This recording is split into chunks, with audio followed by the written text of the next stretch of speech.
Welcome, welcome, welcome. Assalamu alaikum. Welcome, family and friends, to the New World Education Podcast, a universal education for a universal people.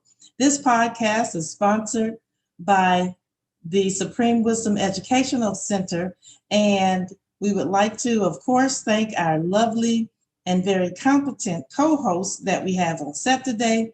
We have Sister Demoiselle, who is our sound engineer. We would like to thank her for blessing us with her presence and also her insightful commentary. And of course, we'd like to thank Sister Gabrielle for always, coming in with the actual facts, if you will, and just really bringing the conversation to another level. Today, we have episode 10. And this episode, I think, is going to be very interesting, as I think all the episodes are very interesting. We are going to talk about discovery and inquiry learning, and the Supreme Wisdom lessons. With this episode, we're really going to deep dive into what type of learning is embedded in the Supreme Wisdom. And we're going to talk about that. But first, I would just like to, of course, enjoy and invite all of us to join us. And if you have any comments, please feel free to leave them in the chat section, and of course, share it, invite a friend. If you're not subscribed to our channel, we ask you please subscribe to our channel and turn on a notification or hit the notification bell so you'll be apprised of all of the content that we are putting up. But what we want to do today, we're adding a new little segment to our podcast. And we thought that this would be most insightful. It's called the New World Education Podcast. However, in order for something new to come in, there is a transitionary period. And so what we want to talk about is what's going on in current events. So as we transition from the old world to the new world, we're seeing some things happen incrementally. And so with that, we would like to talk about, as we go into our conversation, first, dealing with current events. So in educational news, let's see, there are some things that I would like to share with us. And it is dealing with this, of course, COVID-19. This is the proverbial elephant in the room as it relates to education, right? And so last night I was doing a little research on some of the things that have transpired as it relates to the COVID-19 and education. And one of them is how we do education. How is it that we are doing education in a COVID-19 reality?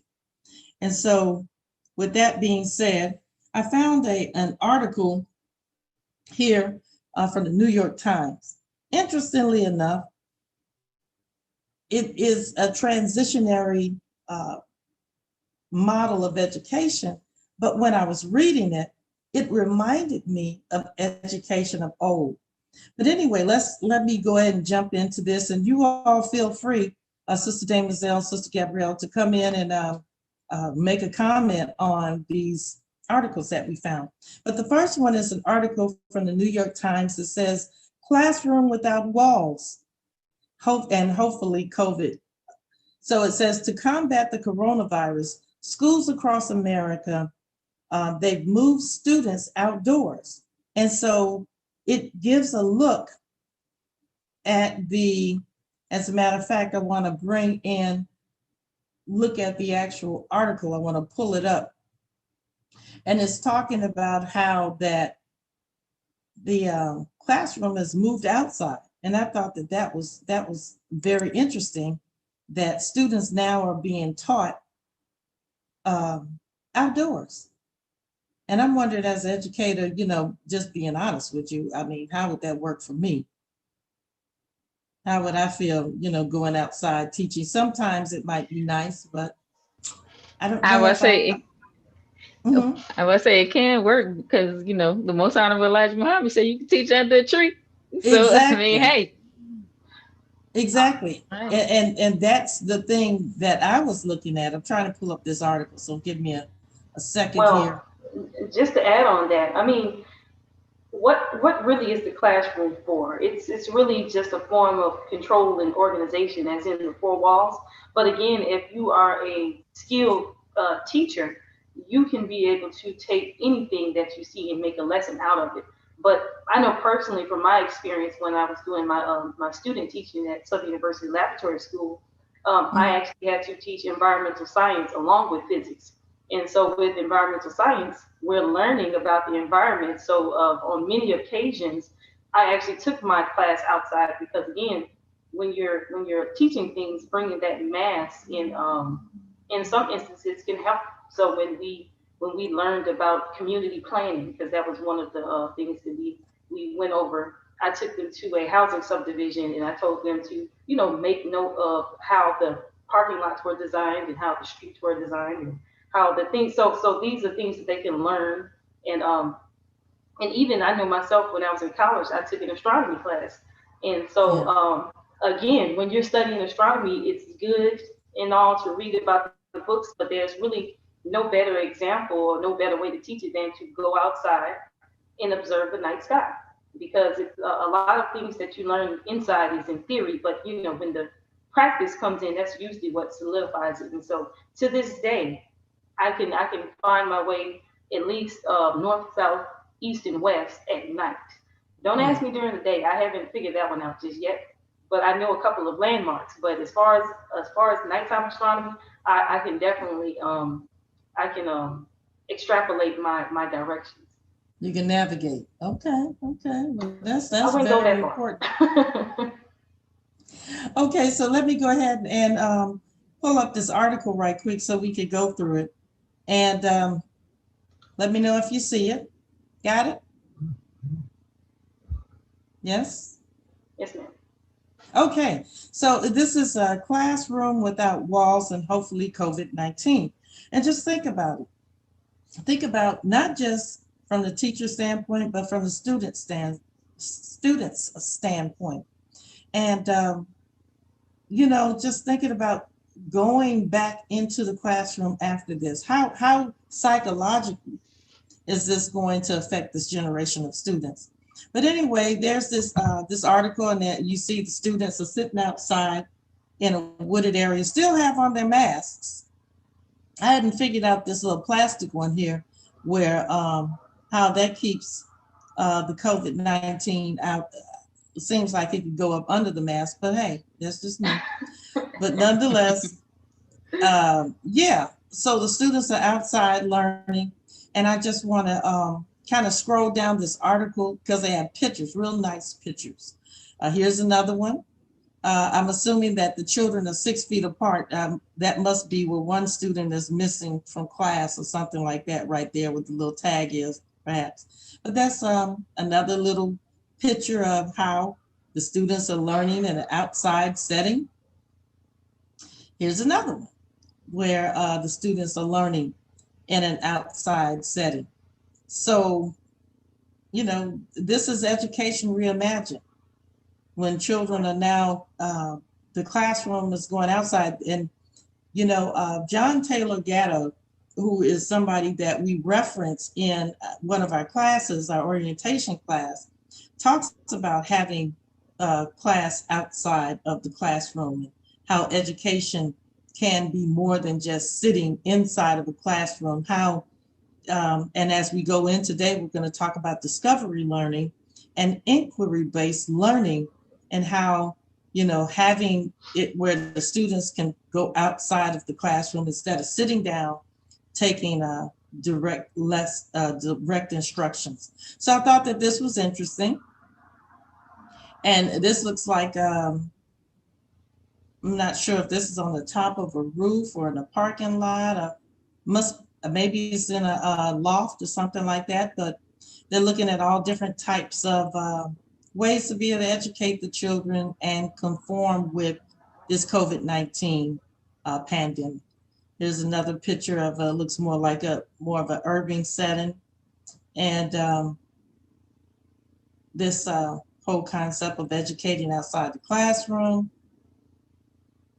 Well, as you're scrolling through the pictures, and another thing that struck me is that to me, this type of education actually looks more natural because again, you have this fantasy land that we call academia, where it's this very strict set of ways, and everything is very controlled, and everything is you can plan on it.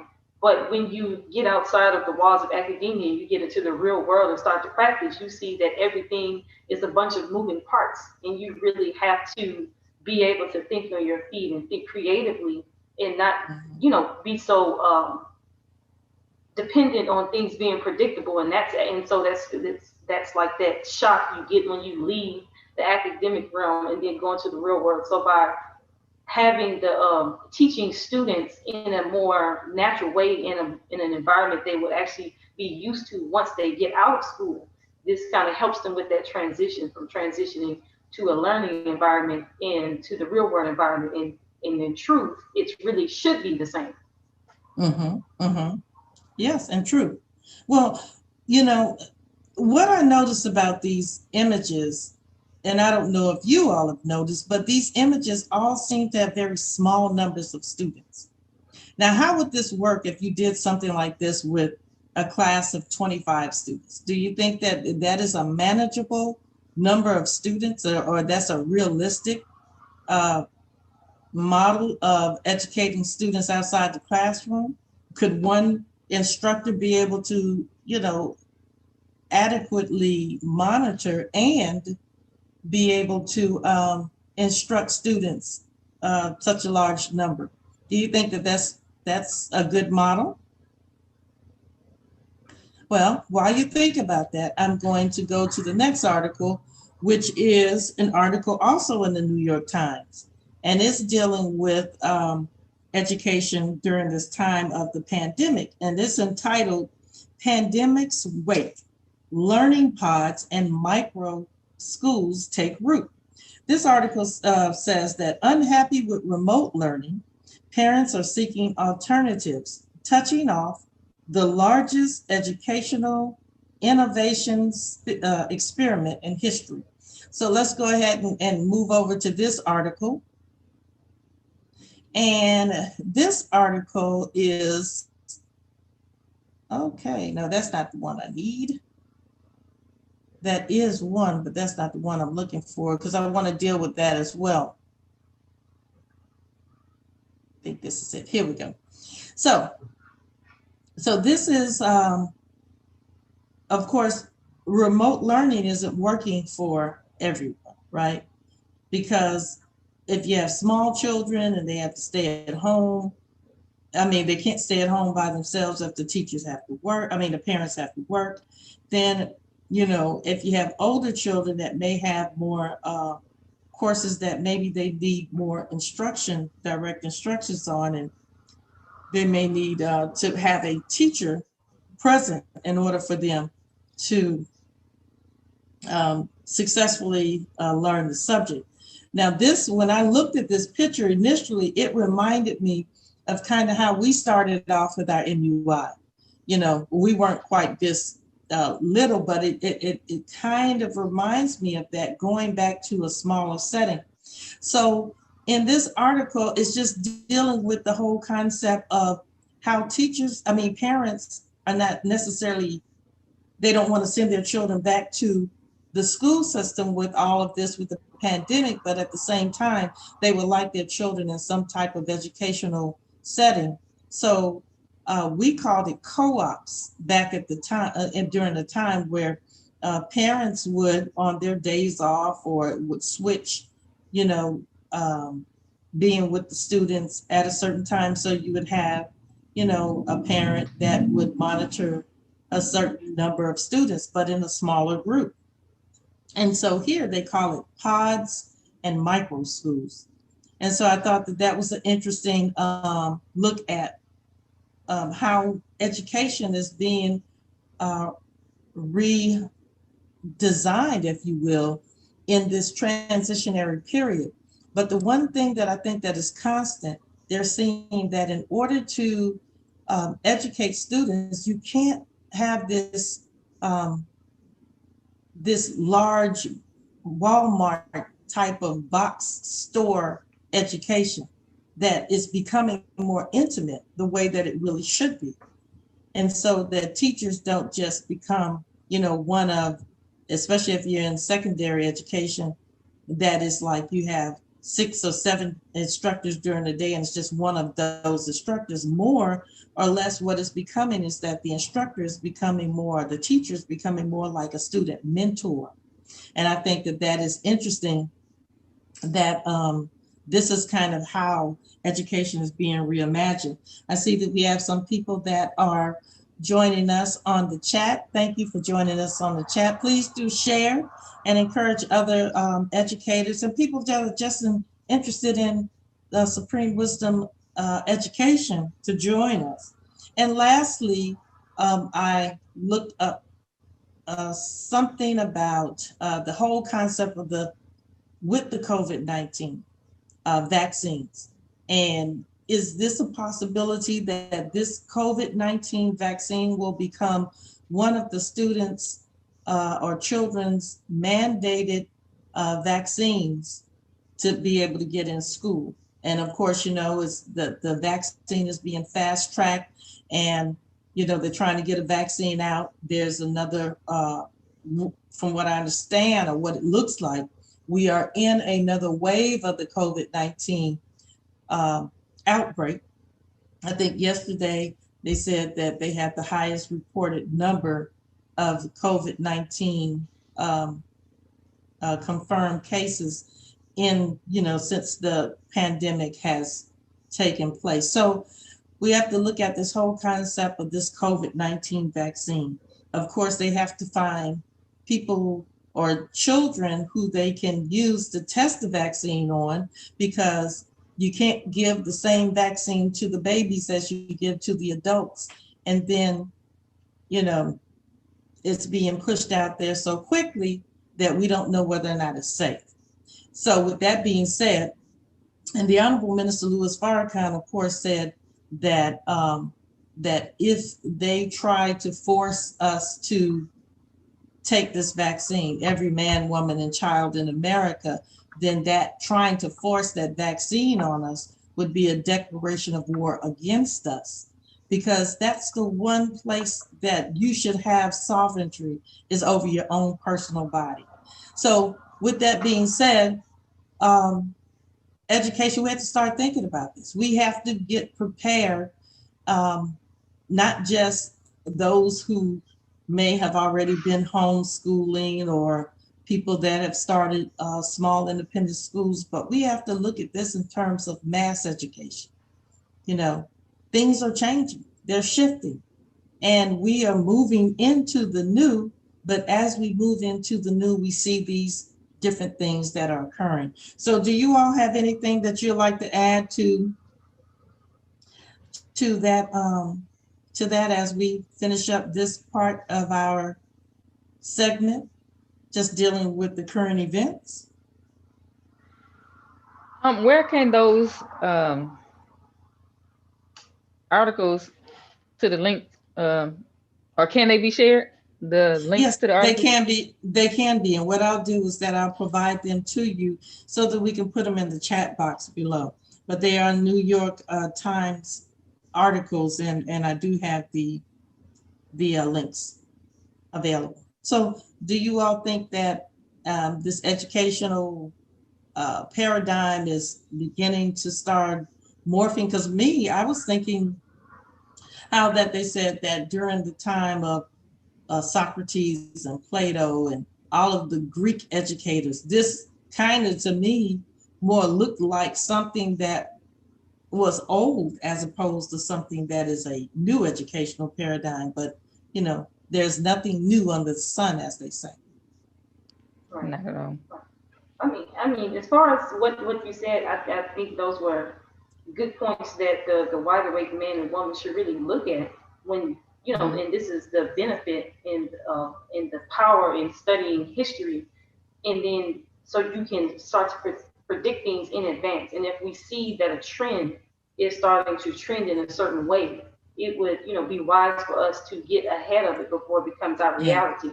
And so Right. if we see these things coming down the line, you know the reason that somebody would tell you, watch out, there's a hole right there, is Mhm. not so you can fall into the hole and say, you know what, you told me that that hole was right there. No, the Right. Right. reason that they tell you in advance is so you can avoid the hole altogether. And then once you Right. safely avoid the hole, you can say, thank you for telling me about that pitfall.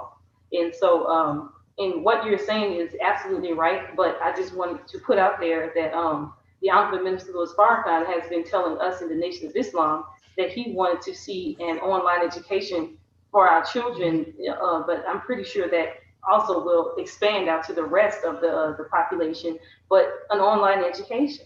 And so at the time, we might Mhm. not have seen the value in that advice, but now Mm. here we are in Here we are. 2020 in this, in this interesting point in time where that advice is starting to really ring true, and it's starting to become even more and more relevant.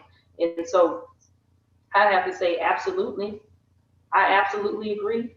And let's not make excuses. Let's make it happen. I'm ready to Right. see. I'm ready to get working on that project. Sister Dame was out. I don't say that was well said. I don't need to say anything other than that. That's right. She, Okay. I mean, she said it. And so that means that the onus is on us. If we see what's going on, then that means that we have to, of course, do something, or we'll be held responsible if we know. And people Right. knew that we know that we will be held responsible. And Sister Kavan Muhammad is joining us and on the chat, and she, along with some other believers, were working with the Ministry of Education and helped to put together a summer school curriculum, and it was called. I think it was called the summer school curriculum. I know it was a education for every ghetto school education, because the minister mentioned that when he said, we should have a curriculum that is universally accepted, and that we should put it in every ghetto school in America. And so, with that being said, I mean, it sounds kind of, because when you think ghetto, of course, we think, have a negative connotation, but Mm-hmm. it's just, he also said in that same lecture, if I'm not mistaken, that we live in colonies. And Mm-hmm. so these colonies are being controlled by outside forces, and the colonies are set up all over the United States. And we know them as quote unquote ghettos. And so, but And the I was, control is coming. Yes, ma'am. and I was gonna say, I just looked up ghetto for you. There are Yes. two definitions. One, in as a noun, is part of a city, especially a slum area occupied by a minority group or groups. And as a verb, is put in or restricted to an isolated or segregated area or group. Ghetto. Yes, ghetto. So that means that we can't let the outside, the colonizers, continue to direct our education, because it's not working for us. Because a ghetto is a ghetto, not because of the land, it's a ghetto Right. because of our thinking. And so, we have to begin to start educating our own. And, so when he said that about the ghetto schools, it wasn't a slight at schools in The hood. what we call the hood or the ghetto, but it was more dealing with that is segregated. These are segregated areas that we need to begin to start taking over the education. And so now with the COVID-19, um, yes, Sister Kavan Yeah. said the ghetto school curriculum, who is the original man, and that's what is needed in our communities, for real. Absolutely. Absolutely. Absolutely. So with that being said, do you all have anything else that you'd like to, talk about before we move on to the next part? Because, we have to think about education both universally. We have to think about how do we get the teachings of the Most Honorable Elijah Muhammad. And as we said, that the supreme wisdom is an educational framework. And we have to figure out how to transpose the language of that educational framework into a language that is universally accepted across the board. And then we have to think about the dissemination process. We have online education, we have on-site education, brick and mortar education, and then we have to think about other types of ways of disseminating this education. It's not just a K-12 education, it's a lifelong curriculum. So we have a lot of working parts in this problem that we are facing. So we have to work collectively together. Those who know work collectively together to come up with a solution. Good? Yeah. Oh, yes, ma'am. Okay, well, let's move on into the next segment, which is that we're going to talk about an education. Literally, it's like every couple of months, it seems like there's coming out with some new educational model. Okay, and so it's like, this is my perspective on it. We have this throw the spaghetti at the wall concept of how we decide which curriculum or model that we're going to use at this time. So whatever sticks is what we're going to use. So literally they change from year to year, from grouping to grouping. And so it's like, we know that none of this works.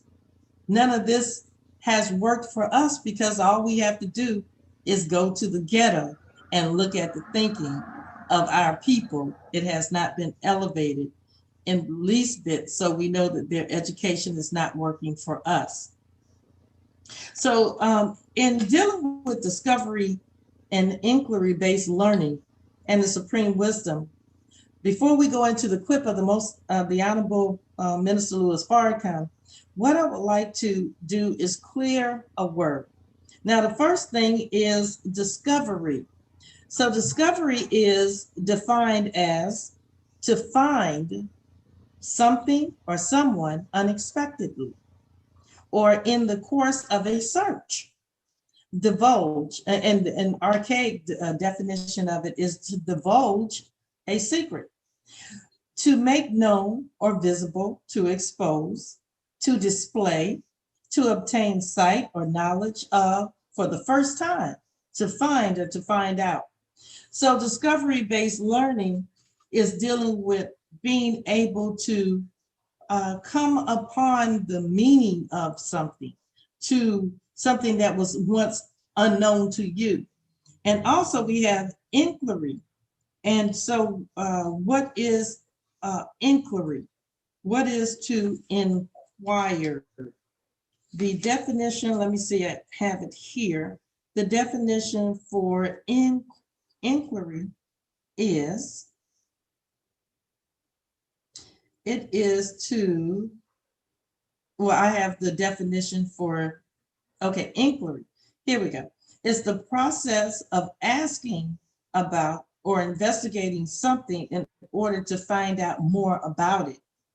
And investigation has suddenly switched to a new line of inquiry. That's just using it in a sentence. So we have discovery and inquiry-based learning. So we're proposing that this is the type of educational model that you can find within the Supreme Wisdom Lessons: discovery learning and inquiry-based learning. So let's go to the expert on this subject, the Honorable Minister Louis Farrakhan, as he takes us into a walk down discovery, the walk down the road of discovery-based learning. So we're going to go back to our video where he deals with on the 5th Educational Challenge Conference. Education in the Land, a blueprint for a new world. So let's go ahead and get off into this for a few minutes, and then we'll come back and we will begin our discussion.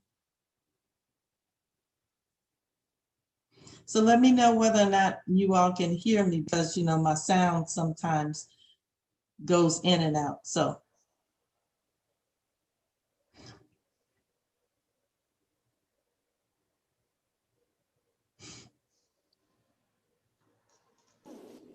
can you hear the sound? Prove the high level of intelligence. Well, Yes. if they say there are mountains ma'am. Okay. on the moon, I don't know about Mars. They may say that too. But he said the level of experimentation on Mars is so much less than it is on Earth. And that's why he said to us that the intelligence level on Mars is not equal to the intelligence level on the Earth. Well, if he is on the third planet and he's the God, not of the third planet, he's the God of the universe, then there's something to be said about the Earth as a center, but not taking that in the sense that the sun, of course, is the center of the universe and all the planets rotate and revolve around the sun, but everything bows down and rotates around the wisdom of God, who is greater than the sun. So let's go just a little further. I don't want to take too much time with that. But then he tells us when we get into lesson number 1.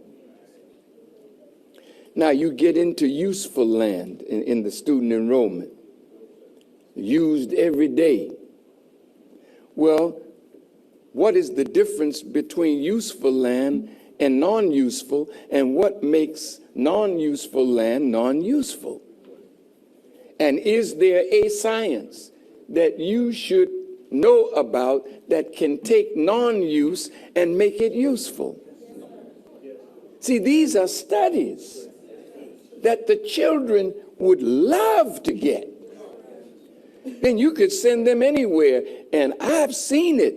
I've seen students in the first grade stump people with PhD degrees who use the teachings of the Honorable Elijah Muhammad.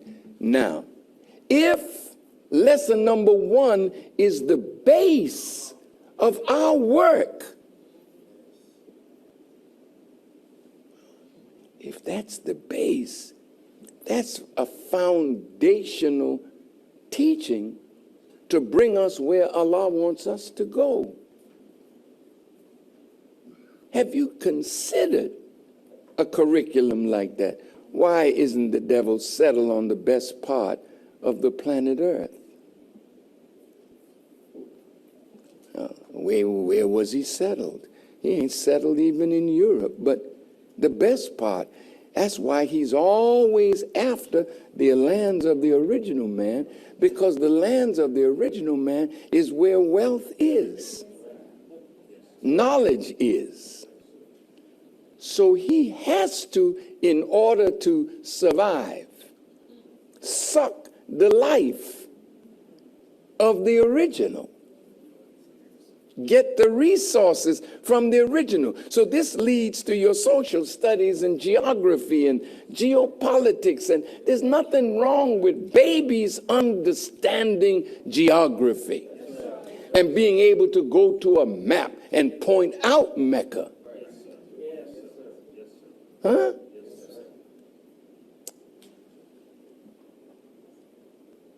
Why did Musa have a hard time to civilize the devil 2000 BC? Well, because he's a savage.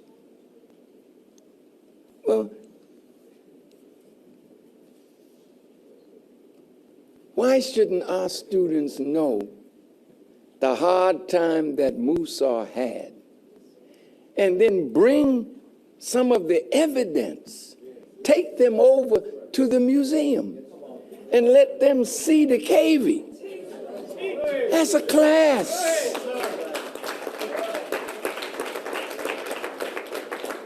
When I first became a follower of the Honorable Elijah Muhammad, Malcolm X took us right to that museum. And he stood right there by the cavie, and he started teaching us of the origin of this caveman. Now, when you show little black students where they came from by listening to a prophet of God, then you can show them 63rd and Cottage. Come on, let's take a little ride and take a look at what savagery looks like. Nice, what do you call it, field trip. We're going savage looking today.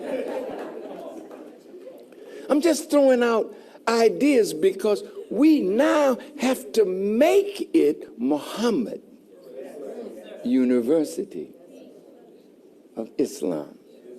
Now, when you get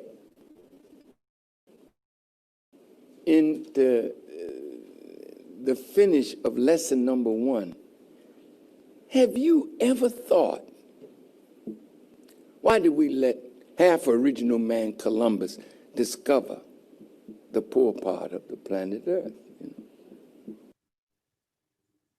Okay, well, that's where we're going to stop with this. So let's go ahead and look at getting into our discussion. So we have the question, why did we let half original man discover the poor part of the planet Earth? Now, remember, we are talking about discovery learning, okay, and inquiry learning. So let's take a look at what the educational scientists say what discovery learning is. So it's a pretty good definition. It says that discovery learning is an inquiry-based constructivist learning theory that takes place in problem-solving solutions, where the learner draws on his or her own past experience and existing knowledge to discover facts and relationships and new truths to be learned. The student interacts with the world by exploring and manipulating objects, wrestling with questions and controversies, or performing experiments. Now, let's look at what they said about the constructivist theory. Now, it said that discovery learning is an inquiry-based constructivist learning theory. It says that constructivism is the theory in education that recognizes that learners understand knowledge based on their own experiences prior to entering school. And let's also look at, because discovery learning is an inquiry-based learning. So inquiry-based learning is a primary pedagogical method developed during the discovery learning movement, it says, of the 1960s. So when was the supreme wisdom given to us? In 1930. You're on mute. So in 1930. So we're talking about 30 years later.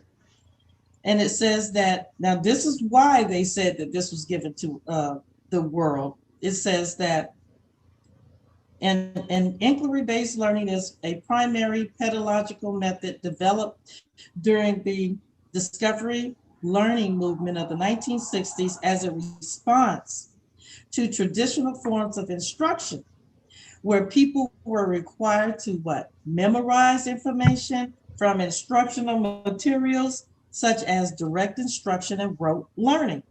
Also, inquiry-based learning is a form of active learning that starts by posing questions. Does that sound familiar? Posing questions, problems or scenarios. In contrast with traditional education, which generally relies on the teacher presenting facts and their own knowledge about the subject. Inquiry-based learning is often assisted by a facilitator rather than a lecturer. Inquiry, excuse me, I saw you do something and it kind of distracted me and made me laugh. So anyway, let me get back.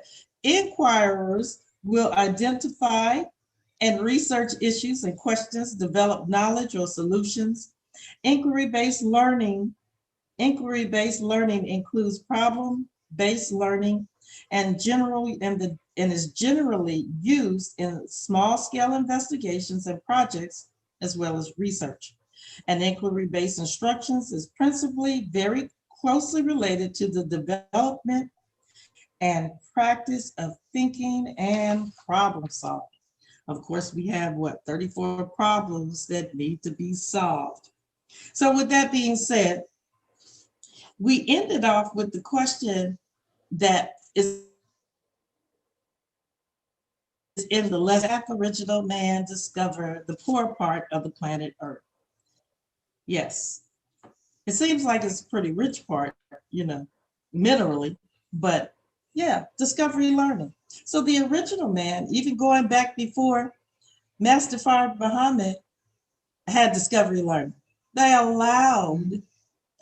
allowed half original man to discover the poor part. And remember, I said that discovery is, go ahead. I'm going to say Yakub had discovery Go learning. ahead. Okay, you hear me? I said Yakub had discovery learning. Yes. You had, that's right. playing with two pieces of steel. Right. And, the father of the moon. I wonder, did he know before he put it out there exactly what would happen? I'm quite sure he had an idea, but for those who I think were trying able to commit survive, suicide. I do too, and take everybody out with him.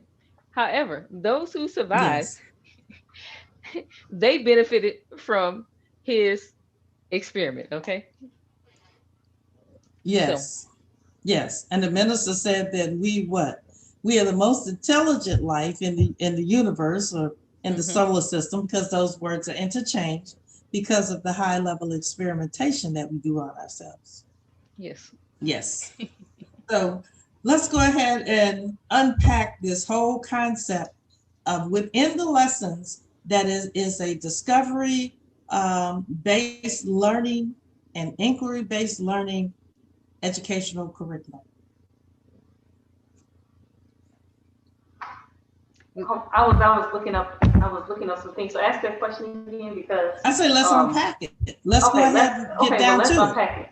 Well, I was looking up because you end up reading the same definition for you call it discovery learning, and I just used the same a different term which means the same thing as inquiry-based learning. But it says it is the form of active learning. I'll get back to that part, but that starts by posing questions, problems, or scenarios. And as you were alluding to, again, when you say that the supreme wisdom is the educational framework, and when we look at the supreme wisdom in its sections, in its different subsections, we have first where it says it starts by posing questions. And so we have two sets of questions called Lost by Muslim lesson number 1 and Lost by Muslim lesson number 2. And they all start with the question, why, right? Why is it the devil set it on the best part of the planet Earth? Why did Musa have a hard time to civilize the devil 2000 BC, and so on and so forth? So here you have a method of learning that starts by posing questions. And then you also have, they said, as well as problems, right? And so we have another section in the Supreme Wisdom that's called the problem book. And so, and then it also talks about scenarios. And so here right in these 40 or so pages, you have a book of problems, questions, and scenarios. And the thing that even when we're dealing with inquiry-based learning, the reasoning behind using inquiry-based learning is what they said, because you engage in active learning. And so there are certain benefits that you get from active learning as opposed to passive learning. And so in this situation, passive learning would be you sit there and you're listening to somebody tell you something. You listen to somebody talk to you and you really don't engage. But you know, when you're dealing with learning, what are you doing? You're taking in information. And so as human beings, there are 5 ways that at least that we can all agree on, at least 5 ways that we take in information. Right. Call out 5 senses. And so we have sight, hearing, taste, touch, smell. Am I missing anyone? Taste, touch, sight, hearing, taste, touch, smell. No, that was it. That was it. Okay. Those were the 5. And so when you're sitting and listening to someone talk to you, you're really engaging in mainly only 1, which is hearing, but possibly 2, which is seeing. But when you're trying to really learn the best you can or take in information the best you can, you will learn better if you take in information more than one way and using more than 1 sense. And so when you're actively learning, you're engaging multiple inputs to gather this information, and you're analyzing this information via your 5 different senses. So as you were saying with Yakub, when Yakub was playing with those pieces of steel, he had to hold them in his hand. He got to see the steel. If you know metal has a certain smell to it, a certain tinge to it, right? It's certain like with our blood, our blood smells slightly metallic because the iron in it. But he can hear when he put those 2 pieces of steel together, because if they have magnetic in it, you would feel that pull. So here he gets and there's also a taste. And so it is. I don't know who has lived their life without putting a coin in their mouth, and there's a certain taste to it as well. It's the same thing with blood, you know, has a certain metallic taste. So when he's engaged, when he's engaged in that process of experimentation, he's participating actively, and he's not just maybe listening to the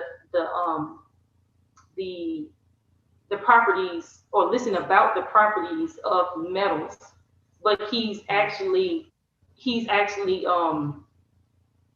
what's the word I'm looking for?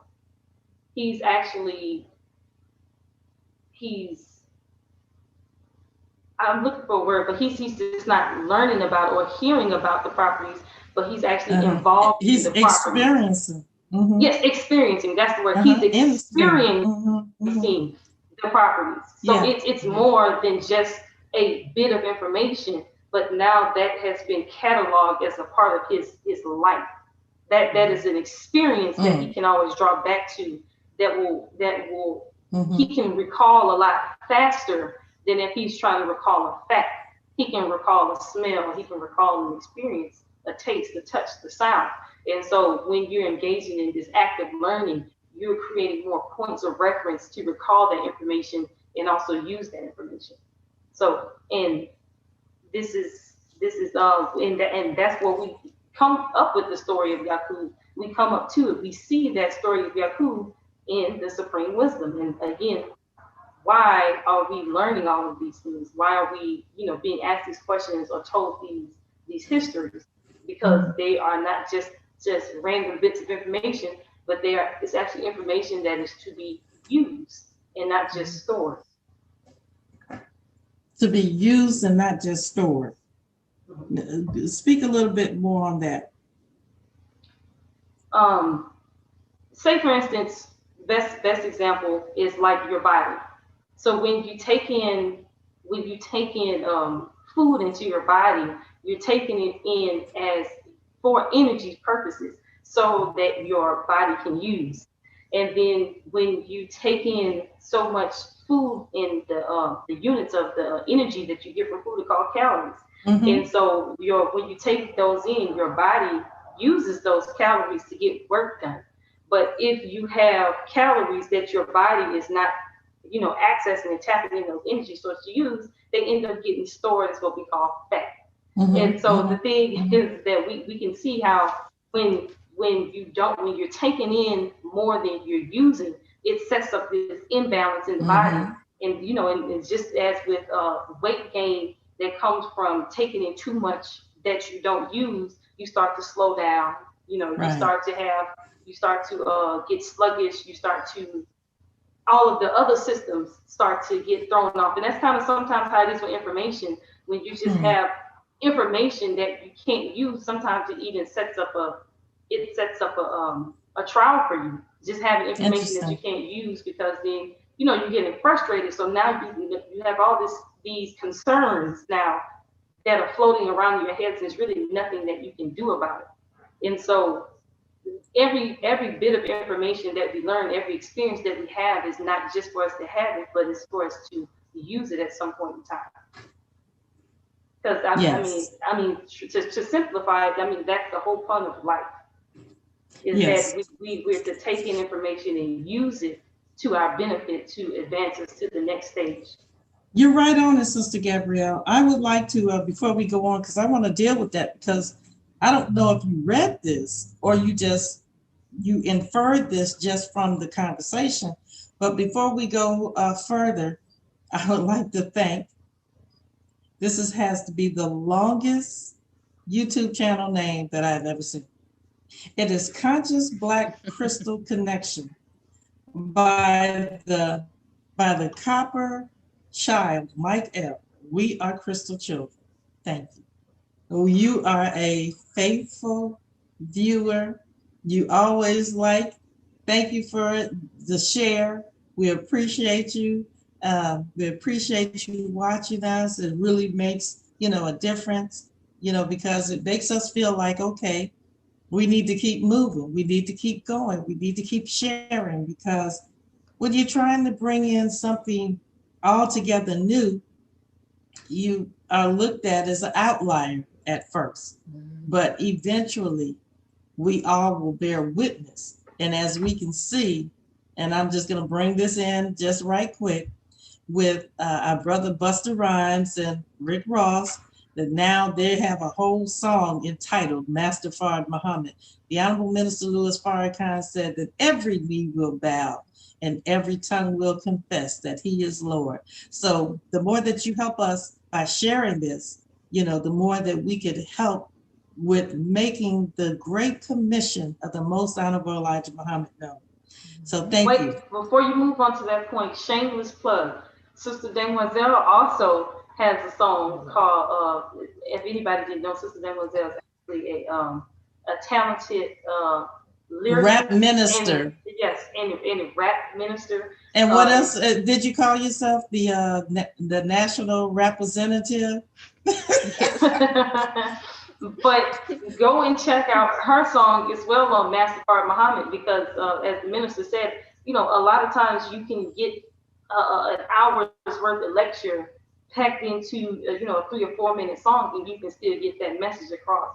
And so yes, I have to bear witness that Sister Demoiselle's rap is not just entertainment, but it is a ministry in and of itself, because that's the way she puts those lyrics together, it's not easy to blow my mind. It's a talent. And mine is blown years later off of songs that I've heard hundreds of times.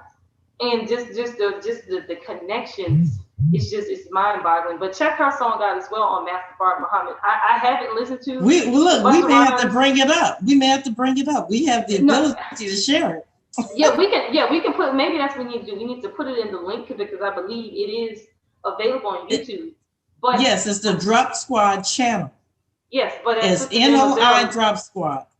And Sister Demoiselle knows that I request that she remaster her first mixtape, which was called the Theology of Rhyme, which was a name that I came up with. But this is the Theology of Rhyme, and I requested that she remaster it, but re-release it with the lyrics available to the song, because I know sometimes you can get swept up in the melody, and you miss the serious knowledge that she's dropping that really can help us even in this dark hour.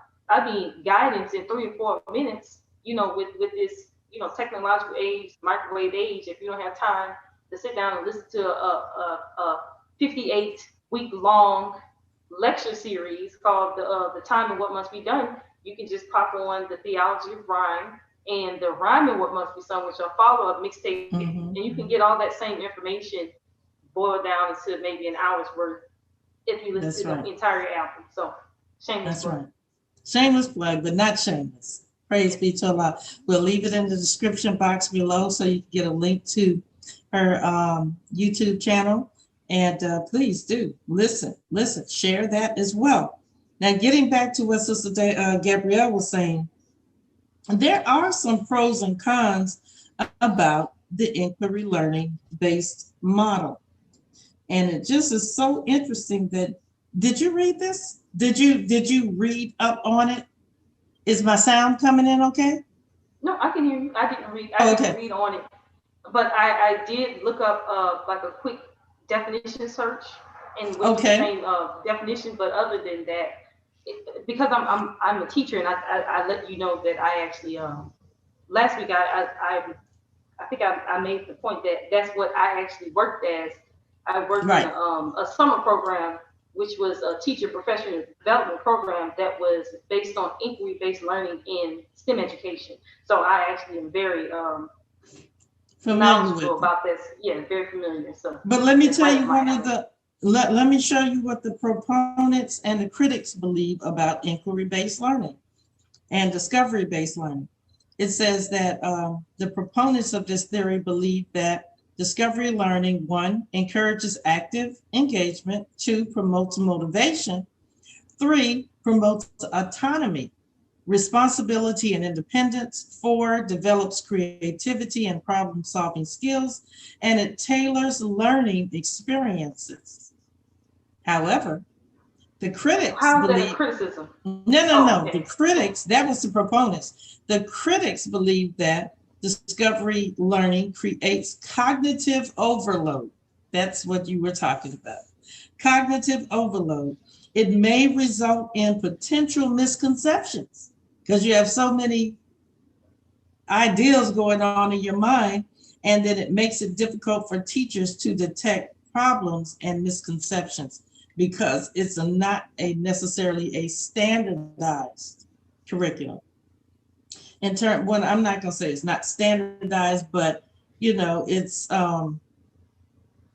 there are certain benchmarks that you want to see in your students, but at the same time, because you're allowing people to discover it, and as Sister Gabrielle said, you're taking it in based upon your own sensory input devices, sight, smell, taste, touch, and hearing, that everybody has a different sensitivity to these. So you don't know how people interpret the information. So it's not a standard interpretation of the information. Somebody's cell phone is ringing. Okay, that's you. Buzzing.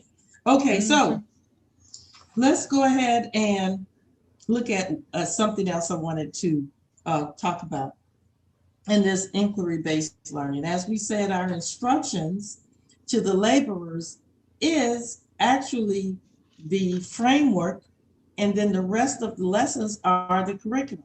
But in instructions to the laborers, I just want to look at one thing that Master Farrakhan Muhammad said in reference to us following in terms of rote memorization. The Most Honorable Elijah Muhammad's copying his answers and reciting them or memorizing them by heart. He asked the question, and this is for us to think about, why is stress made to the Muslims to copy his answers? And then it just goes on that past history shows that Almighty Allah sends prophets and apostles for the people's guide. And then it says that an example, and through them his mystery would be revealed. And so I wanted to look at the whole concept of what does that mean? He tells us to follow his example, to copy his answers, to memorize by heart, be able to recite it. But then he says, if you follow this man, mysteries will be revealed. So the question is, what is a mystery? He's just saying that this is the routing. So when we're looking at following this example to get, because the end final product of this curriculum is to make us into gods, or as we said, make us into scientific thinkers. Yes, scientists. And so with that being said, so then what is a mystery? So I looked up the word mystery, and he said that the mysteries would be revealed. And a mystery by definition is, it says anything that is kept secret or remains unexplained or unknown is considered a mystery. Something that's not understood or beyond understanding, an enigma, a mystery. So a mystery is something that, and they say difficult to or impossible to understand. It's not impossible to understand. We'll just say that. You just need a base knowledge upon which to understand it. But we're talking about inquiry-based learning. So we're looking into these mysteries. Yes, Sister Jameson? Well, Sister Kavan Muhammad says, I think that the outcome of the process must, I'm assuming, be based in the individual. So teachers have to be open to how the student applies the lesson. Yeah. So I think Sister Gabrielle talked about that last week, that that each student is a unique individual that has different experiences bringing it to the table. So the education really has to be an individualized education. And you can't do that with 25 students in the classroom. It's just something that is not a workable model over time. What were you about to say, Sister Jameson? And I was going to say, yes, I agree, because we have as you say, just reading what we're told, we have guides and examples. And the 3 guides and examples are not their process by which they learn. It wasn't exactly the same circumstances. Right. But yet, you were still able to see the not necessarily the end product, but how you get to godhood, or becoming a scientist. That's right. That's right. And so it's an individualized learning plan based upon, of course, what you bring to the table. Right. Because like in previous podcasts, we talked about how Master Muhammad had to teach the Most Honorable Elijah Muhammad according to certain backgrounds that he had, whereas opposed to the Honorable Minister Louis Farrakhan had a different way that he was taught based upon his previous foundation of a certain level of education, or how he was brought up. Let me ask you this, Sister Gabrielle, I saw you had your hand up. But what did the Most Honorable Elijah Muhammad tell the Honorable Minister Louis Farrakhan when he went to his first Savior's Day election? Don't worry about how I say it, it's what I say. And you take it and put it in that language that you know. That's right, that fine language. And he said language, okay, see, and then he said fine, exactly. Did that mean English words, A through Z? Did that mean, is that the language that he was talking about? Yeah. So what is the fine language that he was speaking of? Is it this type of English that we're speaking? This, I call it American, I don't call it English. This American that we're speaking, It probably was that he could express it, but really it was the language of the heart. He has a beautiful heart that it filtered, because many people can speak eloquent. Michael Larry Dyson is a wordsmith to the nth degree, but Minister Farrakhan, he is not. Okay, so I'm just saying. But anyway, Sister Gabrielle, go ahead and make your comment. I wanted to. I actually just looked up the word mystery. It's very interesting. I've never looked up this word before. Shame on me. But shame on me. Shame. Shame. But that one of yeah. Okay. If you watch Game of Thrones, just look up shame and you'll see what I'm talking about. But the definition of mystery is the secret rites of Greek and Roman pagan religion, or any ancient or tribal religion to which only initiates are admitted. The practices, skill, or lore peculiar to a particular trade or activity and regarded as baffling to those without specialized knowledge. And in Christian theology, it says a religious belief based on divine revelation, especially one regarded as beyond human understanding. The mystery of Christ. Very interesting. Very interesting. Very interesting.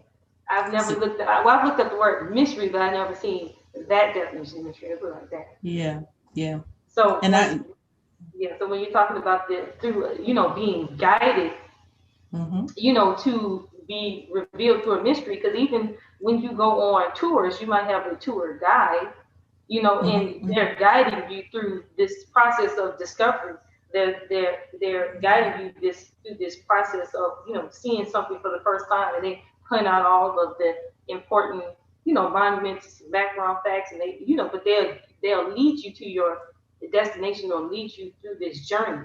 And so, not going too far on that wise, but yes, mystery being revealed, and even what Sister Dan was talking about with the language, because the Honorable Minister Louis Farrakhan had, the Most Honorable Elijah Muhammad, well, he must have spoken that same language, if it was just about the heart, because the Most Honorable Elijah Muhammad had the heart. So so it was in this case, I would say it's that and a little bit more something that he can do with his background that also helps the Most Honorable Elijah Muhammad in his mission, what he was trying to do. So using the word discovery and inquiry based, you give a problem or a mystery to your student, and you pose that problem to them, because the first thing I thought about, let me just back up a little bit. When you read the definition, I was thinking about building guilds such as the Masons. And of course, when you look at the edifices that were built by the Masons in a time gone past when they didn't have, Peterbilt cranes and things like that, you ask yourself, how in the world did they build this? And then the artisans, all of this stuff is a mystery, is a secret. Now that's just on that level, but really the real building is the temple in man, is building the human potential up to be, a God, because a building is just a building, but it's the human being that they are trying to construct. And so when you look at what Master Farrakhan Muhammad has done with the Most Honorable Elijah Muhammad, to take a human being who had the basic rudiments of learning and raise him to the level of eminence in this world, that is most definitely an enigma. That's something that doesn't happen. But then he takes what he learned, the Most Honorable Elijah Muhammad, and raise other people to levels of eminence. So this is, a mystery, but we're given questions and in some cases answers to start us on the same path and journey of discovering what's in us. Raising, because I was thinking about Hiram Abiff and how Hiram, is a metaphor for a sleeping human being who was knocked in the head, who lost a certain knowledge of themselves, and that he was a master builder. And so what happens is that he's buried in a shallow grave, and a sprig of cassius grows up from where his head is at in the grave, letting you know that he's not dead, but he's sleeping. And so with that being the case, you're talking about taking a human being and raising them from literally from death to life, that is a mystery. Not physical death, because we don't want to go into that. We're dealing with a mental and a spiritual death. So now we go into these lessons. Now we begin to start looking at following the path of Minister Elijah Muhammad, following his path. And it starts off very, very slow, just like with any educational model would do. You learn the rudiments. You learn your shapes. You learn your letters. You learn your numbers. You learn basic information, the days of the week. So if we go and look at our actual facts, they're like learning letters, or learning is a very, very fundamental knowledge, okay? But yet so pregnant. So our learning, 1, 2, 3, 4, 5, 6, 7, 8, 9, 10. Because once you have that foundation, then you can do a lot of things with those numbers, just like learning the alphabets. Okay, even though you might learn A, then you learn how to write A, then you learn B and learn how to write B. But man, when you put the letters together after learning them individually, what you can do. And that's so that's so just amazing. How these teachers are. And when you said they're so deep, because reading is the most unnatural thing that one can do, because you just take an arbitrary symbol, such as 2 lines with a line in the middle, and you say that's A. And you tell the little student, this A, this symbol makes this sound, at. And then you tell them that you take another letter, say for instance, a line with another line on top of it, and you say this symbol, we call it T. It makes the sound T. So you take 2 arbitrary symbols and you put them together and you construct meaning, and you say at. Well, and you say that's a preposition. I would say that, it might seem arbitrary to us, but I'm pretty sure that the proto language that came from probably did have a meaning. So, but you were saying taking arbitrary meaning. I was thinking reading is probably the most natural thing that you can do, or a natural progression of learning, is to begin to assign meaning to symbols. That is, but it's not. But it's not a natural thing. It's not natural. Speaking is natural. That's something you have to teach a child. They will pick up speaking, but learning to read is not natural, because you have to assign meaning to symbols. If it was natural, we could read any language. I mean, but that's what, let's say universally the sun is seen as this a symbol for God, right? And you're talking about a universal education. Yeah, in a universal language that literally is derived from the universe. But you see this symbol that's above my head, this star. That's right. That you can, and this is something that we all share if we live on this planet. Now we all share that same, thing, and we ascribe meaning to symbols. And that's the same thing even with, as children. That's how we learn how to survive, because we assign meaning to certain objects, and then sometimes we abstract those objects and then draw meaning from things that are similar or symbols of that. So we see mother, and we might ascribe to that symbol of mother, love and protection and all that stuff. And father, we might assign, security, safety, things like that. Right. And then, to fire, we might assign that just as danger. But as we develop, we become more precise and refined in our language. But that is actually a very, a very natural thing for a human to do, which separates us from which separates us from the rest of the beasts of the field. And to come up with this organization and this structure, that's something that's really peculiar to the human being. And it that, is.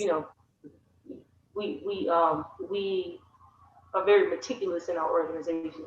Other animals have levels of organization, other, things that they understand, other ways to communicate, but ours is a lot more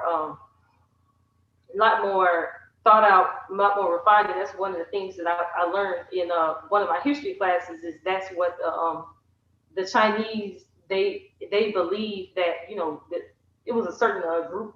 They believed that they were uncivilized because they associated written language with civilization. If there was any type of people that they came across didn't have their own written language, they were considered uncivilized. And so language for them was a mark of civilization. And it's also is for us. Is organization and standardization. And that's the basis of communication, as we talked about last week, being on the same standard, being on the same frequency, the receiver matching the signal that's being sent from the transmitter. And so, and that's that you have to go through that process to survive initially, but to grow and to build, you have to start coming up with organization. Unless you don't come up with organization, how do you pass that information on to the next generation that will continue the work? You have to leave a system for them, about which they can, move on. And language is something that would come from that inquiry-based learning, that discovery-based learning. And so, when we kind of demystify some of the things that we take for granted now, we can learn lessons from that, taking ourselves back to the beginning and how was it done in the beginning. And we can take some of that methodology and bring it back, to the here and now.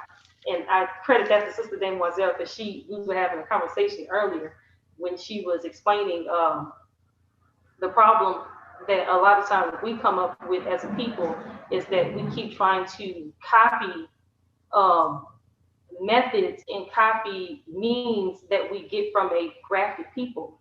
And she said, one thing about a copy is that if you make a copy off of a copy, the quality degrades. Right. Every time you make that copy. And so I was like, man, that's deep. So that makes sense. Every time. So if you want to make a copy, you always have to make a copy off the original to be able to maintain the quality over time. And so when we're going back to who is the original man, why is that question so important? Is because, an original, another name for original is a master, and this is the original of a thing that you make copies off of. And then you keep that master or that original holy, untampered with and undiluted, you can continue to make copies without degrading, over time. Well, I just want to bring up one thing about reading, because that is the first instruction to Prophet Muhammad, peace be upon him, that he received, was to read. And we know that he was what? An Ummi prophet. He was an unlearned prophet. Well, he did not have a formal education. And so yes, what we consider unlearned. So he said, I can't read. And then he says, read Iqra.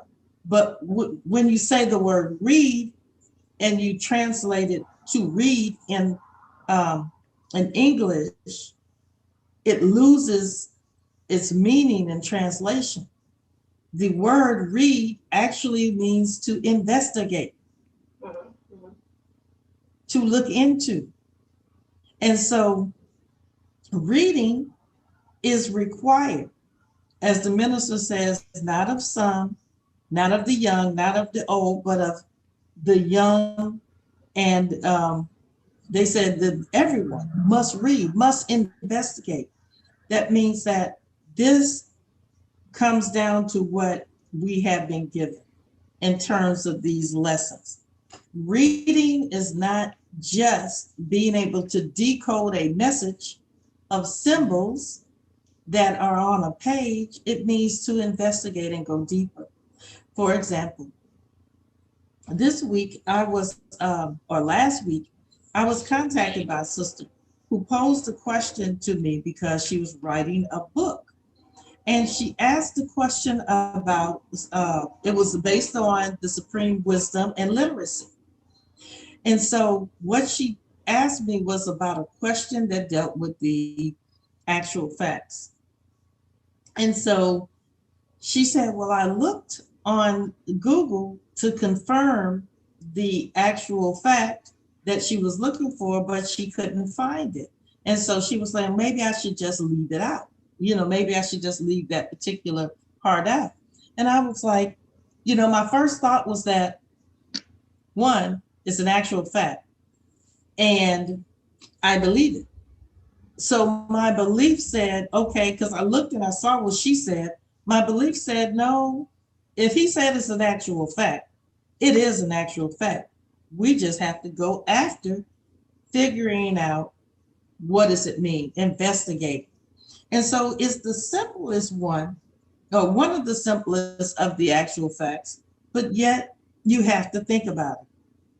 So we have this question or this statement that the earth travels at a rate of 1,037 and 1/3 miles per hour. Now, in my thinking, I thought it was like linear motion, like how the planets go in their orbit around the sun. Revolutionary motion. Yes. And so I'm thinking that this is what this was talking about, because it says all the planets move at this same rate of speed. And I'm like, well, that would be why the planets don't bump into each other. But then when I looked at it, investigated it, because I believed it to be true, contrary to what I saw about orbital speed, I said, okay, well, let me look at it. So what we discovered in this is that the Earth travels at a rate of 1,037 1/3 degrees based upon the circumference of the planet, which we're given that in the actual facts, right? There's 24,896 miles. So what the speed is based on is a ratio between the circumference of the planet and the time that it takes the planet to make one revolution on its axis that we call a day. For the planet Earth,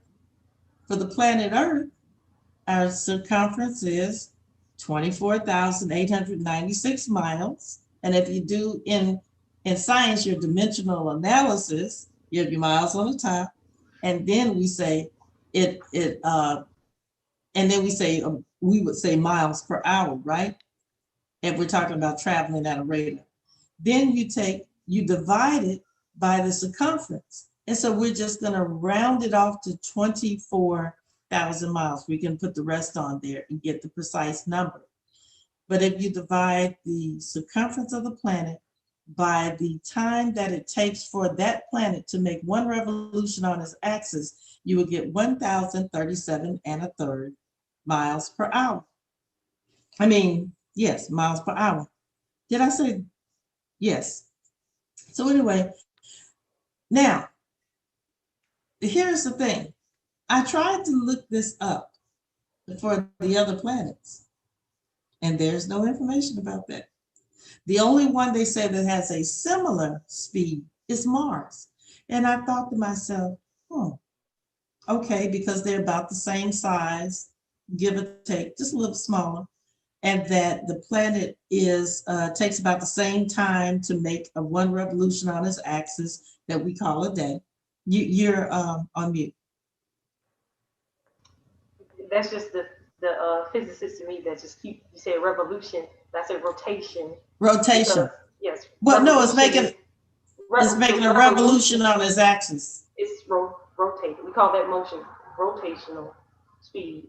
And then right. You have the revolution, which gives us our year, and the rotation gives us our day. Mm-hmm. And so in astronomy, those are very particular terms. And that, like I said, it's just particular to me, but I think we get it. It's circular motion. Yes. Well, the minister talks about that when the sun strikes the earth, that it causes the earth to rotate on its axis. And he says that one rotation on his axis, well, he talks about it causes a revolution.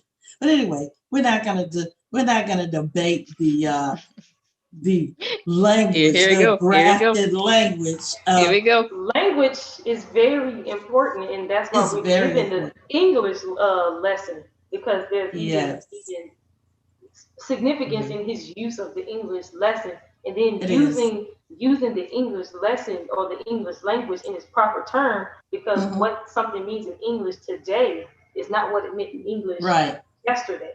Right. So Right. so it is important. Well, But look it up. I'll let Go you ahead. fly. Go ahead and define it for me, because the minister uses the word revolution specifically because he says when light hits It the causes, equator. the Yeah. sunlight is the reason that all the planets revolve around Exactly. it. So yeah, you're Right. right. I'm not saying Not around the sun, but around its axis. But anyway, go ahead. So look it up for me. But the point being is that when I start discovering this thing, what I discovered is that there's a constant that exists between that this was what I think is so deep. There's a constant that exists between the circumference of the planet and the time that it takes for the planet to make one rotation on its axis, which we call a revolution.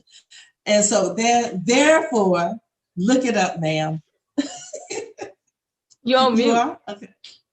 So but before you make your point, is that there is a constant. But the interesting thing that I found, okay, yeah, you ready? You ready? I'm ready. Definition. The revolution, the action of a celestial body of going round in an orbit or elliptical course. The time taken by a celestial body to make a complete round in its orbit. Okay? I surrender. Wait. That I still like the way the minister put it.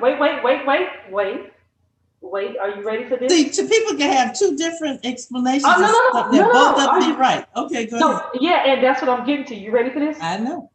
Yes. The rotation of a celestial body on its axis. We both stand corrected because we're both right. But no, check this out. You ready for something else? That's why, see, this is this English lesson. You ready? But see, this is what you get with discovery. Do you ready for this next definition? Yes. Did you put on your seatbelts? Completion of a course as of years. A completion of a course Revolution. As of years. Yes. Revolution. Revolution means a completion of a course as of years. Yes. A revolution is a completion of a course. Never saw that one. To interrupt y'all before you go for it, we're getting some comments. Please send the link, okay? What y'all talking about? Your discoveries. Your discoveries and findings. This is just a quick Google search. This is Merriam-Webster dictionary. Yeah. Yeah. Collegiate dictionary. Okay, cool. Now back to the point about there being a constant between the circumference and the time that it takes for the planet to make a complete revolution or rotation, interchangeable on its axis. You get 1,037 and a third. But as a person who has studied a little bit of science and a little bit of math, all you have to do is rearrange the equation. And then, because we're not given in the lessons, you're on mute. We're not given the circumference of the planet, right? But if we know that the constant is 1,037 and a third miles per hour, and we know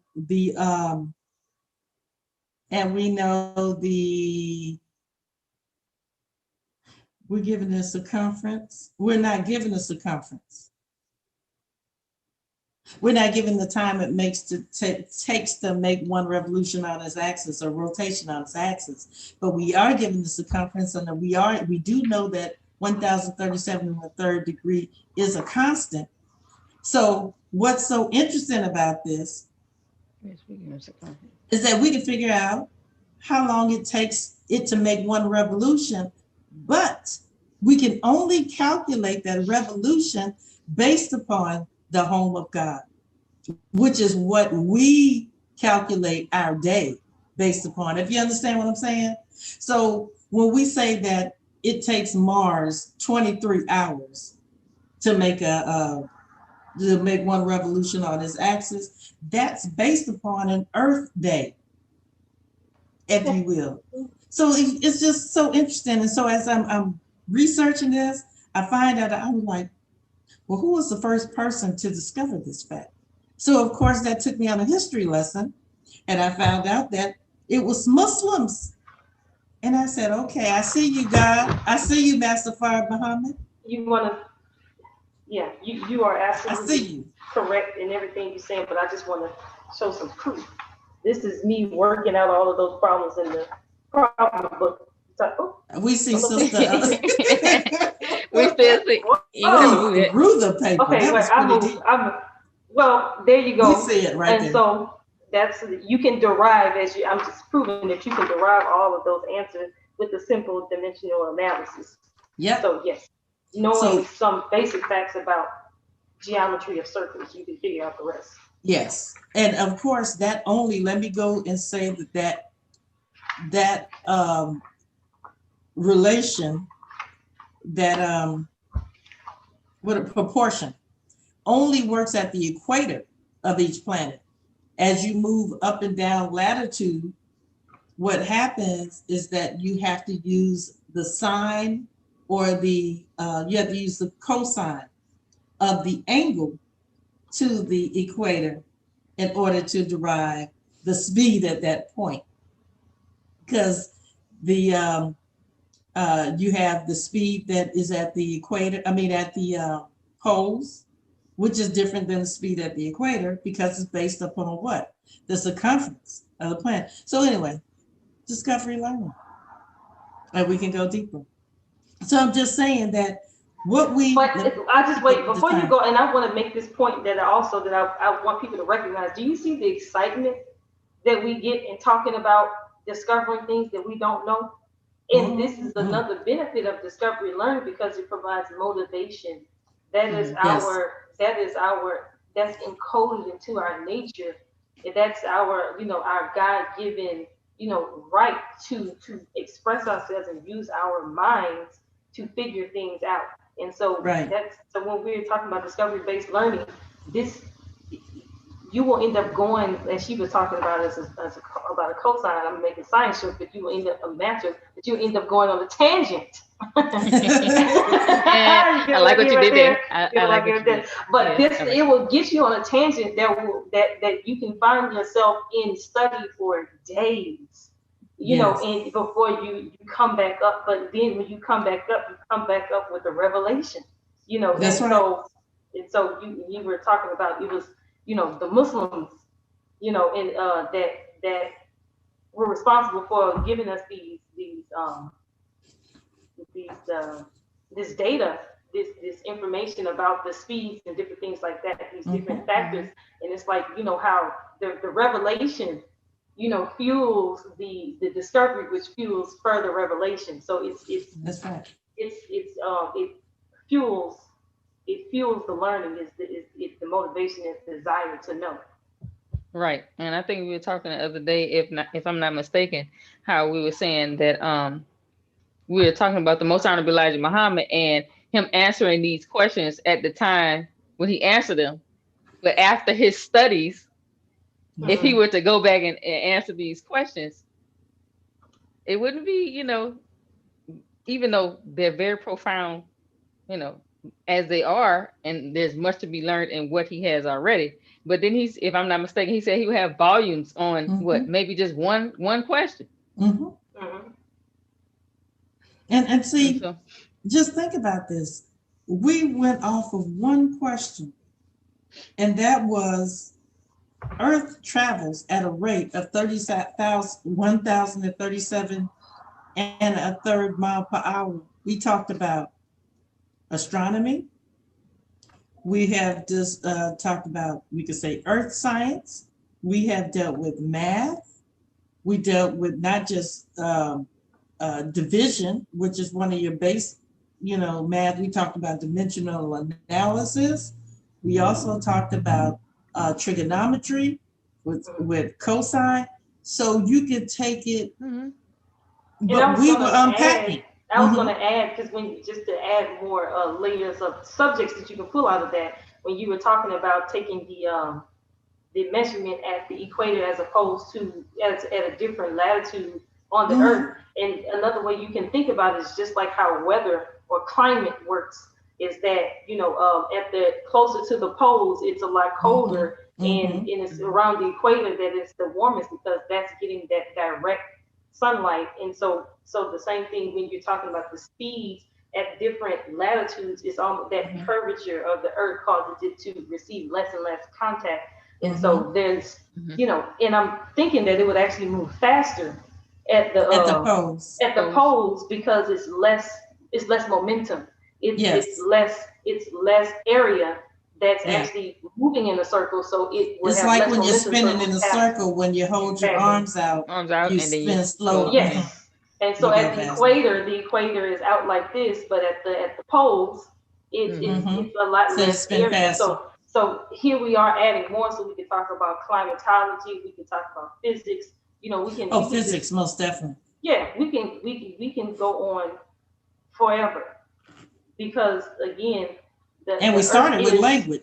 Right. That's what I was gonna say. Yeah, language. And the Earth is our home, and so everything that we can know, we will discover in the universe. That's the origin of all of this. But so that's what the minister said on that clip we watched. What did he say? Oh, about us being on the earth and being paraphrasing, because I don't remember exactly what he said, but being on the earth and being gods of the universe, and that is not just the earth that we are, over. Well, the whole universe. That's what he said. And let me throw this out. The earth is almost like our it's like our platform in which we view what we own. It's the place that it's our home base, if you will, to view the universe. And so that's what you call an origin. This is our point of reference to make all other measurements and calculations. That's right. Is our origin. That's right. That's right. So when you're mathematicians out there. Yes. And so that's just so deep that, he's telling you. Yeah, but myself and not only that, sleeping. but I want to go even further. But when you're talking about traveling and using Earth to derive these measurements, you can also get a whole nother measurement if you put yourself as you were looking from another planet. That would change all the figures. Change so everything. The distance, yes. So where you are, your origin determines, your outlook. It determines what you see, even on this Earth, as you were saying. I know the word I was looking for. Point of reference. That's what I was looking for in physics. Point of reference. Yes. So the Earth is our point of reference by which we are able to, and this is just a little something I want to throw out there. I can't say definitively that I'm right, but I would probably, if I were a betting person, I would probably say I would put 95% on this. That when the God gave us all of this information and he hones in on the earth, well, first of all, he starts in the United States and he talks about this being a cage, right? And he talks about this lion walking back and forth in a cage. And then he gives us the distances from the earth to the sun. So now we're leaving the planet. That's a calibration. He tells us how fast the sunlight travels. And then he gives us a distance from the earth to Pluto. He gives us different distances between the sun and the various planets, and we're thinking about this. These are all thought problems, right? So when your consciousness is able to expand beyond the planet, now we're thinking about this 1930, right? They just discovered the planet Pluto, or as he calls it, Plato, 1930. So our minds, our consciousness is being carried with us. So this is what I'm saying, is that these problems, especially dealing with the planets, are literally calibrations of the consciousness to see, because we're told that what? Not just consciousness, I'm going to put thought in there as well, because he gives us a rate of speed of thought. So he's calibrating. We're speeding up our thought by thinking, okay, the 2000 by 3000 cage. We're thinking about, the holy city Mecca. We're thinking about Jerusalem. We're starting to go outside. 1930, remember? So continental travel was not necessarily something that everybody could just jump up and do. That was for a very few. And so then he takes us outside of the planet, tells us Mars. I think that's the second planet that he deals with after Earth. Why does he deal with Mars before he deals with Saturn or Mercury? And then he goes into the other planets. So these are calibration thought experiments, if you will, to get the mind to begin to start thinking on higher order levels. And this is what I want to bring it to as you all are making your comments, and I'll let you finish. There, and when I was in school in physics, and I came across this, it was a problem that we had. I want to say that I learned this in experimental physics. I don't know, tell me if you got this as well, Gabrielle. And that's what Enrique Fermi experiments. And Fermi experiments were thought experiments on the higher order magnitudes. And so, say for instance, a Fermi experiment might be that you would say, to calculate this, you would say that there are 75,000 students on a college campus, right? And those 75,000 students all eat pizza, right? So what you want to calculate is how many students eat pizza on a Friday night and how many students eat pizza on a Saturday night. Now, this is not a thing that you can know exactly, but using a little math and a little, thought projection, you can estimate. The Master Fard Muhammad in the problem book gives us these big, yes. That's what I was going to that say. we can't answer. Yes. Mm-hmm. You can't necessarily answer them directly. He may tell you that the universe is 76 quintillion miles in diameter. So, we'll say, for instance, about the atmosphere and having so many atoms per cubic inch. Mm-hmm. And we want to know how many atoms are over North America. Now, you can't tell me exactly how many atoms are over North America, because I'm sure the atoms are just going in and out of, existence all the time. But you can get some kind of estimate. Well, what does that thinking do to your mind? What does that type of thinking do to your consciousness? This is all a part of discovery and inquiry-based learning. Now, we're told that the real benefit of this is not being able to come up with an exact answer, because they do have exact answers. The real benefit is what it can do for your mind. You start thinking on a whole different level. Mm-hmm. Who ever seen a sextillion? I've never seen that number before. We were talking about, my husband and I were talking about the debt of America. And he was like, it was like $27 trillion. He was like, what comes after a trillion? I was like, I don't know. So anyway, we don't know that the number of A that zillion, magnitude. a babillion. That's what I was thinking, but no, it's not. A But it's a babillion. lot. Yes, a bit. A zillion. Buku. Yes. So that's the whole point. We have to think on a high level. We're gods of the what? Universe. Yes, ma'am. No, I was just agreeing. I was coming off mute. I was doing my page flipping, so I didn't want that noise to be in. No problem. Well, let's, as we start to wind it down, I hope that those who are watching it now and those who will watch it in the future reevaluate, what we have is not just a book of things that we are to memorize by rote.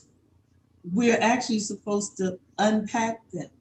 We're supposed to go into them. We're supposed to, like Sister Gabrielle, mystery. Look up the words. Every word should be defined. Every word. Now just think about what kind of lesson you could have this. Okay, this is what your English lesson for this year. Now, of course, we have the Supreme Wisdom Dictionary by Brother Ilya and Brother Dimitri. But no, you have to get your own sources and you have to look up every word. Write the definitions, not type them, because they're literally, as Sister Gabrielle was saying, tactile learning. There's a transference of knowledge when you write something out. That's why it tells us to copy the answers. Yes. And that an official paper becomes your consciousness. Oh, I was off mute. Yes, you're off mute, ma'am. You're still off mute, but okay. Okay. No problem.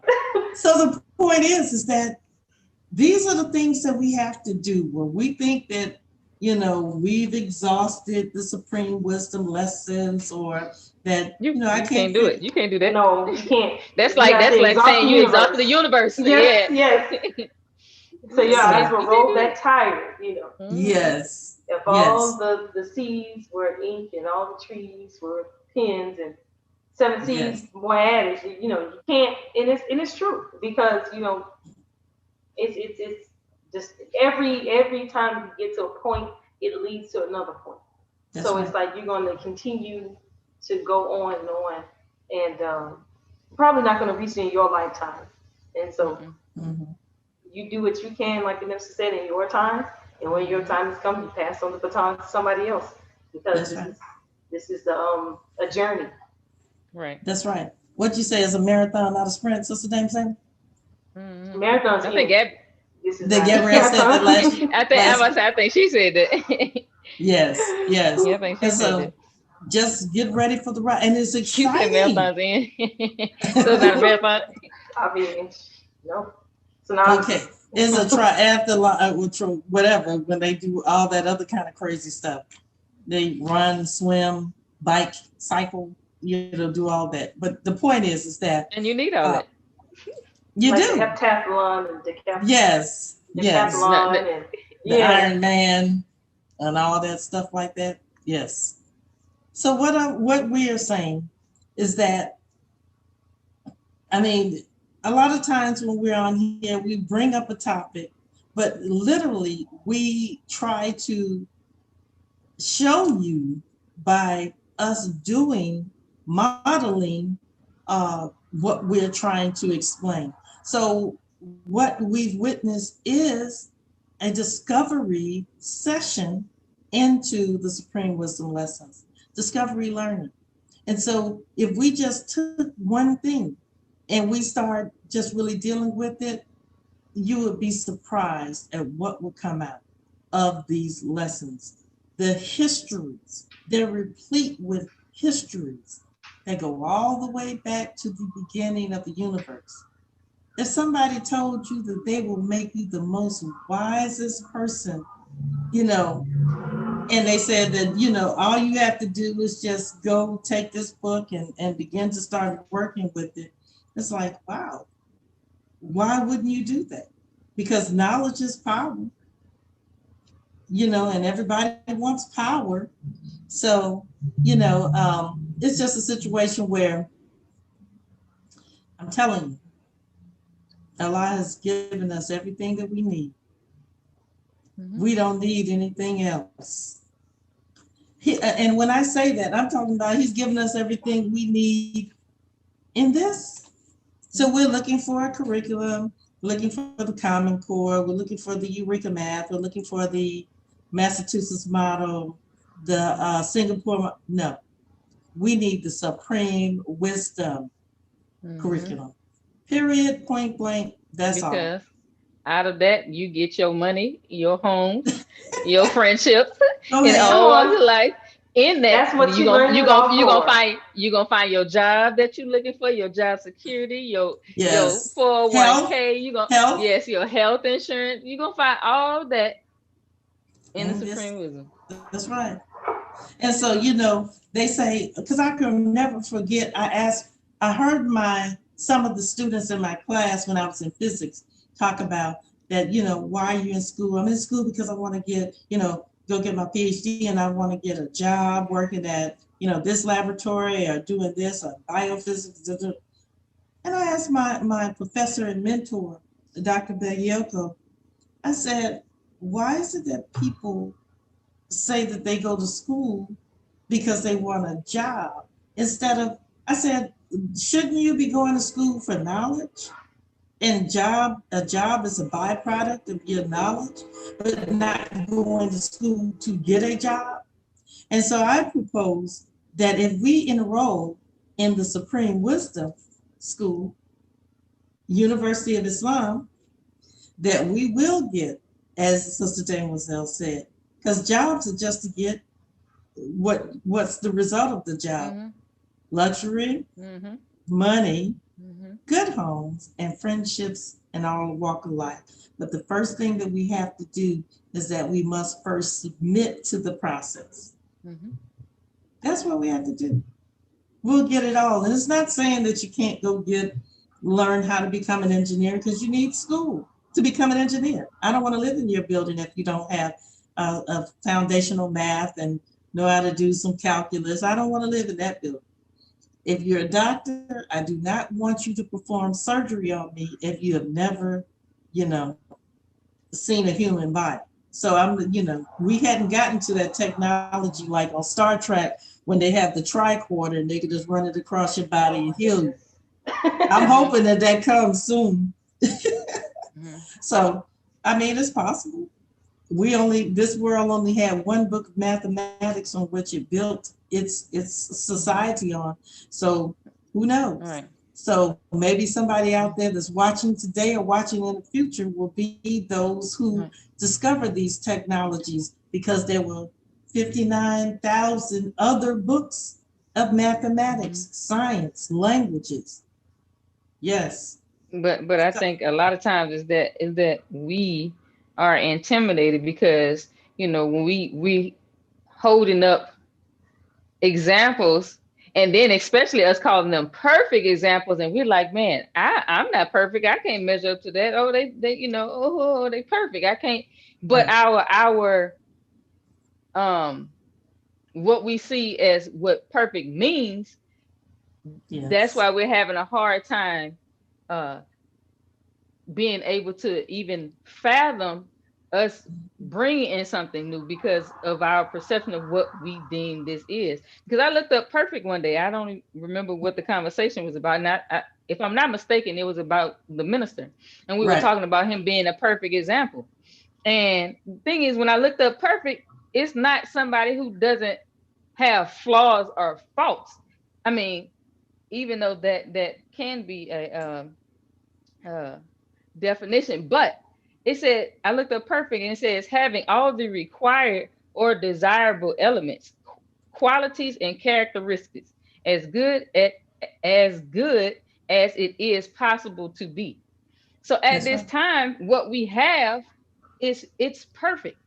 Yes. It might not be all that it can be, but for the time and for the people that we are dealing with and that we currently are, it is perfect. So we don't need to look for any other model That's right. Because we have the perfect model right here. That's right. That's right. And you know, Master Farad Muhammad in English, not English, the Lost Found lesson number 2 said of the answers of the Most Honorable Elijah Muhammad that they were near correct. Near correct, you could say in mathematics, there is no such thing as near correct, right? Either it's a correct answer or it's a wrong answer. You can get 80% credit for the process, but if your answer is wrong, then it's wrong. So, but this has a different connotation. Near can also mean in proximity to another place. So when something is near, that means it's close. Mhm. It's close to where you want or you're going, or close to a certain point. And so when we're talking about these answers in reference to what you were saying, and perfect, and is not that it's imperfect, is that it is complete as it needed to be for the time, but yet pregnant. Mm-hmm. Pregnant, waiting to, pregnancy doesn't happen overnight. It has to go through stages and different phases, and it has to, it takes time to develop. And so that's what we're looking at with these lessons. They were incomplete, not in that they didn't have everything that was necessary to a sperm and an egg is necessary. It's incomplete to make a human being, but you can't make a human being without a sperm and an egg. And these lessons, then it comes out perfect, yet imperfect. Incomplete. Yes. Right. Yes. And so that's how we have to look at this. So whatever we think that, okay, well, this was just an end. Some people may even say that some of the things in here are wrong, but you have to change your perspective about it. You have to put yourself in a time period. Yes, ma'am. And I'll say that's where it comes, that your discovery-based learning, is that what we're talking about? That's where that comes in. Right. Because once you start researching, going through history, peeling back some things, then you can wrangle with it to find out if it is in fact true or not. Or not that it's not true, but it was true at that time and it has evolved to maybe look like something different, but it's still in fact what was there in the first place. Just like not too long ago, you and Sister Gabrielle talked about rotation and revolution. Neither one of you are wrong. Right. It's just perspective. And it's just she's still just to say my definition was first. Okay. Look, this is another thing. Look, how scientists battle, huh? Yes. I did it first. Scientists have big egos. My name on it. Yes, she does. Big egos. Yeah. Oh, yeah. Yes. Okay. Anywho, well, with that being said, I think we're just about at the end of our segment today. We think for this has to be the most comments that we've had since we've been having our podcast. And this is podcast number 10. So that means that we have reached completion and we're on our way back around again. And so say the revolution, huh? That's or right. Rotation. Both.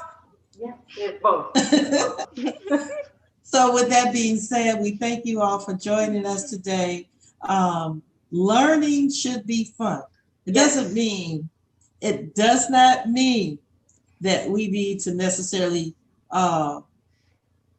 like play games and things like that. It just means that discovery, is an enjoyable thing. It is, and it makes you happy.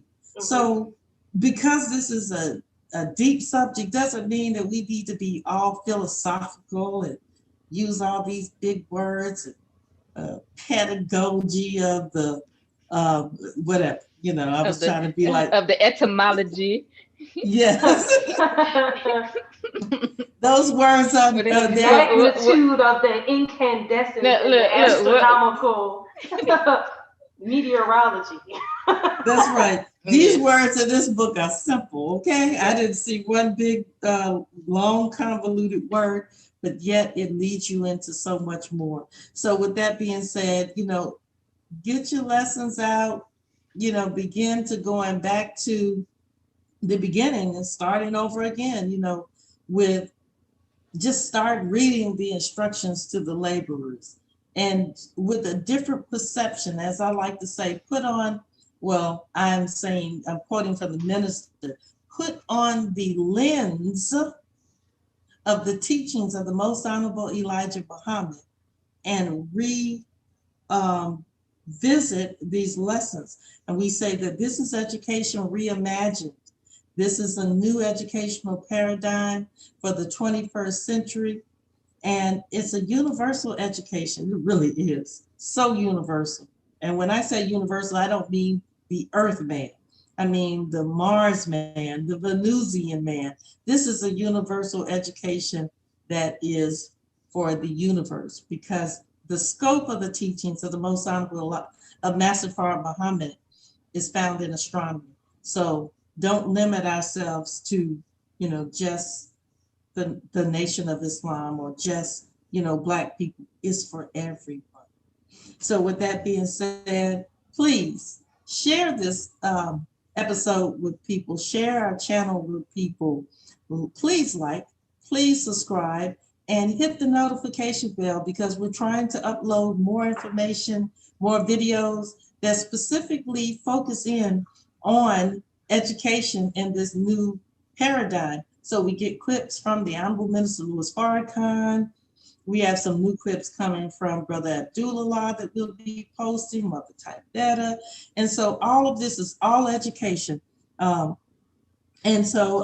Yes, thank you. Thank you. Thank you for joining us. Thank you for your insightful commentary. Thank you, Sister Demoiselle and Sister Gabrielle, for going on this ride with us, with me. So may Allah bless us all with the light of His understanding. Until we see you next week, inshallah. Assalamu alaikum.